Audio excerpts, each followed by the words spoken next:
IT-дің келесі саласын қарастырайық. Ол аппараттық жасақтама.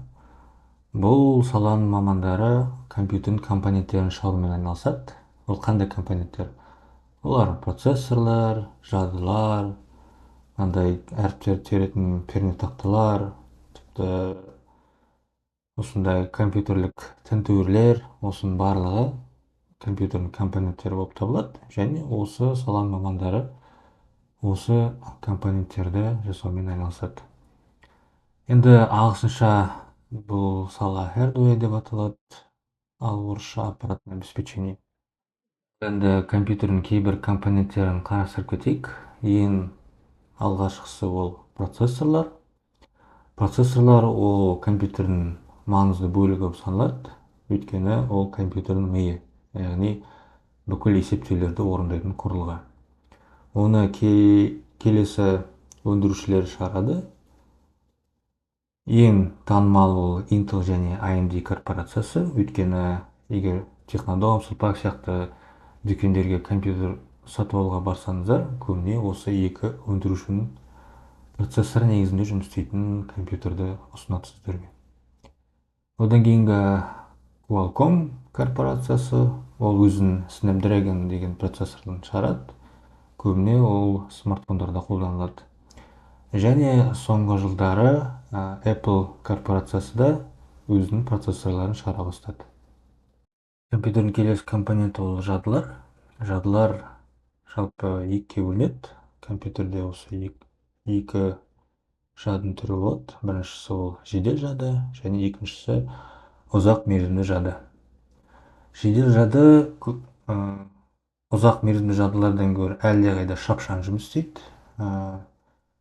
Және ол компьютердің жұмысын тездету үшін қолданылады. Яғни өте шапшаң жұмыс істейтін процессорге өңдеу керек ақпаратты дер кезінде жіберіп отыру үшін осы жадылар қолданылады.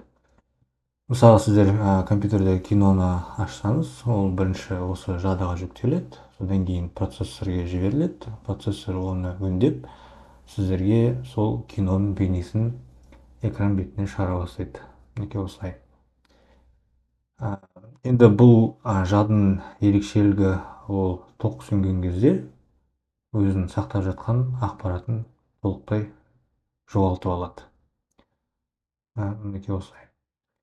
Келесі жадының түрі ол ұзақ мерзімді жадылар.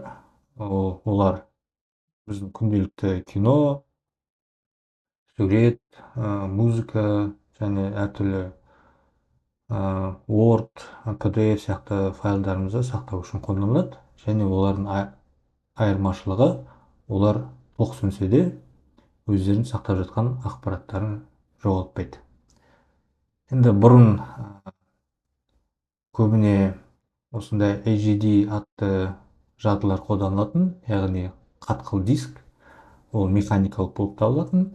Мынандай дисктің бетіне магнит жалатылып, осы диск шамамен минутына 5400 немесе 7200 рет айналатын. Және осындай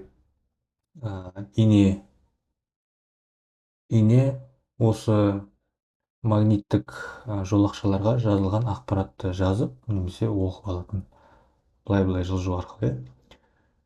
Және бұл жады механикалық болғандықтан, оның біріншіден жұмыс істеу жылдамдығы төмен болатын, екіншіден, егер қатты ұрып алсаңыз, оның істен шығу қаупі жоғары болатын. Сондықтан жалпы техникалық прогресс орнында тұрмайды.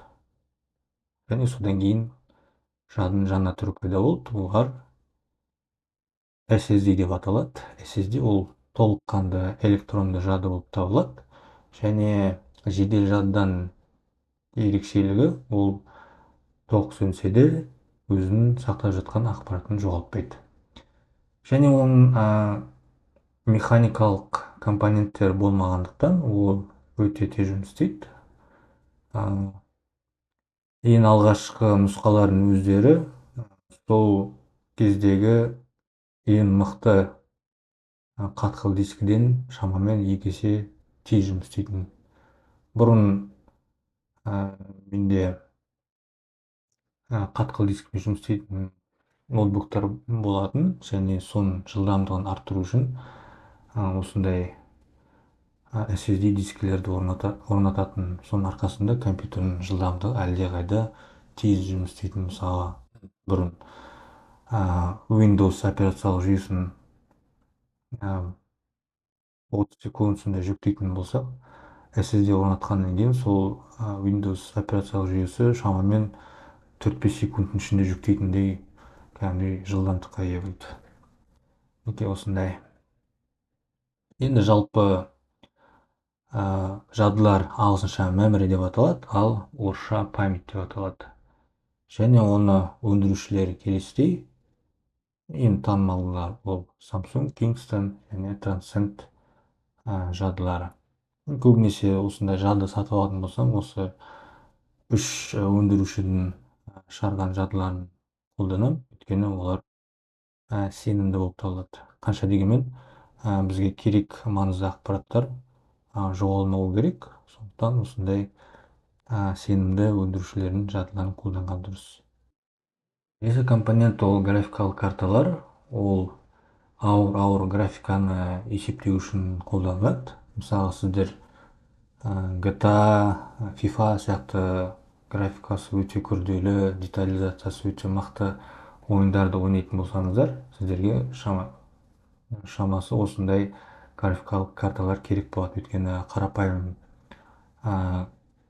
графикалық картамен жұмыс істейтін компьютерлер ондай ойындарды көтере бермеуі мүмкін.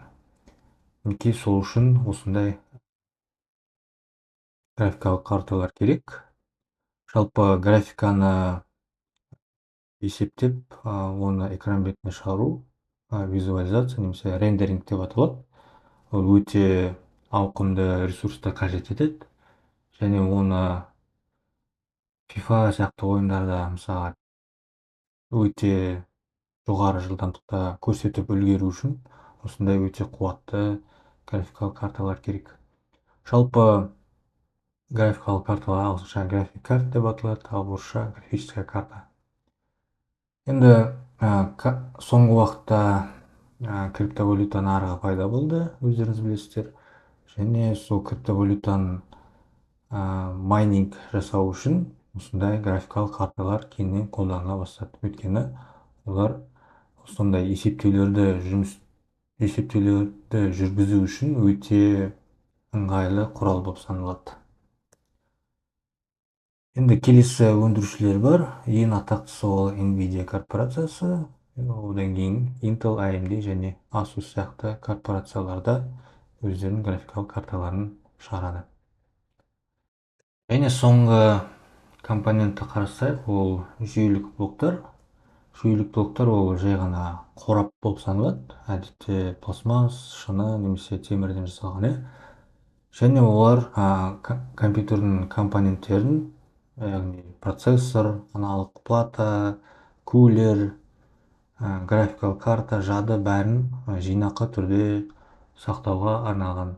Және қосымша ол сыртқы әсерлерден қорғау үшін арналған. Мысалы, аяқ немесе тағы бір нәрсе тиіп кетсе, өзінің корпусымен сол ішкі компоненттерді сақтап қалады. Енді ағылшынша ол кейс деп аталады, орысша системный блок. Көбінесе оны жұрттар компьютер деп атайды, бірақ шын мәнінде ол компьютер емес, ол жүйелік блок деп аталады. Ал компьютер толықтай ол монитор, осындай жүйелік блок, пернетақта, тінтуір бәрін қосқан кезде аталады осылай. Мінекей осындай сала бар, енді біліп жүресіздер. Келесі сабақта енді ақпаратты қорғау саласын қарастырамыз. Сондықтан келесі сабаққа өтсеңіздер болады. Рахмет.